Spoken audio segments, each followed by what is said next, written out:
నెల్లూరు జిల్లా బ్రాహ్మణపల్లిలో నియోజకవర్గ YCP party సంస్థాగత నిర్మాణ సభ కార్యక్రమం జరిగింది. సమన్వయకర్త మేకపాటి రాజగోపాల్ రెడ్డి ఆధ్వర్యంలో కార్యక్రమాన్ని నిర్వహించారు. ఈ కార్యక్రమంలో మాజీ మంత్రి Kakani Govardhan Reddy, task force committee సభ్యులు గురుమూర్తి, మాజీ ఎమ్మెల్యే వెంకటరెడ్డి, మాజీ శాసనమండలి సభ్యులు రాఘవేంద్రారెడ్డి పాల్గొన్నారు. కూటమి పాలనలో ప్రజాస్వామ్యం ఖూని అయిందని రాజగోపాల్ రెడ్డి అన్నారు. కూటమి పాలనలో రెడ్ బుక్ రాజ్యాంగం నడుస్తుందని కాకాణి ఆరోపించారు.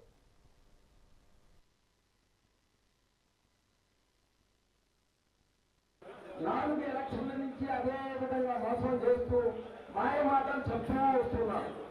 అయినా మనం ప్రజలందరూ అమాయకులు కాబట్టి ఆయన చెప్పిన మాటలు వింటూ ఖచ్చితంగా చంద్రబాబు నాయుడు ఏదో చేస్తాడేమో. ఇప్పటికే ఆయన ఒక పాదయాత్ర కూడా చేశాడు. ఆ టైంలో కొన్ని మాటలు చెప్పాడు. నేను చాలా మారిపోయినాను, నన్ను నమ్మండి అని ఈ విధంగా చెప్పాడు. అయితే ప్రజలు కూడా ఆయన్ను ఆ మాటలు చెప్పిన దాని వల్ల నమ్ముతున్నారు.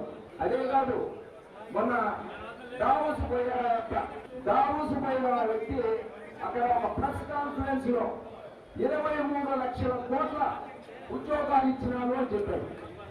23 లక్షల కోట్ల ఉద్యోగాలు, మన ప్రజలే 5 కోట్లు. అయితే ఆ రిపోర్టర్ మాత్రం నోట్ చేశాడు. 23 లక్షల కోట్ల ఉద్యోగాలేనా, ఎట్లా ఏంటి అని చెప్పి అడిగాడు. నాకు కాదు 20 లక్షలు.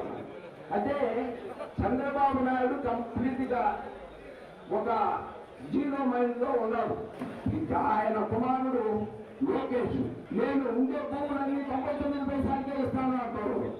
అది వాళ్ళ నాయనే కాదని ఆయన 99 పైసలకి ఇస్తే ప్రతి ఒక్కరు వదులుతారు. ఎవరాను ఇచ్చేదానికి భూములు ఆయనని వాళ్ళ ఫ్యామిలీ, చంద్రబాబు నాయుడు ఫ్యామిలీ సంపాదన పడితే రాజకీయాల్లోకి వచ్చాం, సంపాదించుకుంటున్నారు. మనం ఏంటంటే ఆ మాయ మాటలు మనం నమ్ముతున్నాం. కాబట్టి ఇటువంటివన్నీ చంద్రబాబు నాయుడికి ఇదే లాస్ట్ ఎలక్షన్ కూడా. చంద్రబాబు నాయుడికే కాదు, ఆ ఫ్యామిలీకే లాస్ట్ ఎలక్షన్.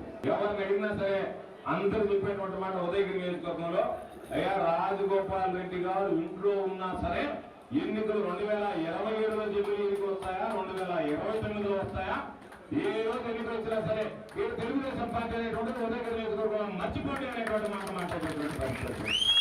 4 ఎలక్షన్ల నుంచి అదే విధంగా మోసం చేస్తూ మాయ మాటలు చెప్తూ వస్తున్నారు.